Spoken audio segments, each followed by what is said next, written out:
Heart attack હવે ભારત માટે નવો શત્રુ બની ગયો છે. તો ચાલો જાણીએ આ શત્રુથી કેવી રીતે બચી શકાય. દિલના હેલ્થને ક્યારે અવગણશો નહીં. ગભરાહટ કે થાકને નોર્મલ સમજવાની ભૂલ ના કરશો.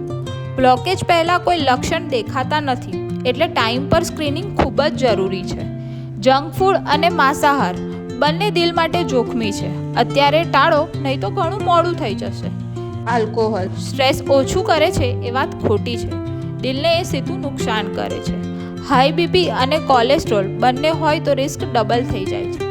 એટલે રેગ્યુલર ચેકઅપ કરો અને એને કંટ્રોલમાં રાખો. ડિસ્પરિન, બીપી અને કોલેસ્ટ્રોલ એ દવાઓ એક જ પાઉચમાં ઇમરજન્સી માટે રાખો. દિલને સાચવવું છે તો હળવું ખાઓ, તણાવ ઓછો રાખો અને દરરોજ થોડું ચાલવાનું રાખો.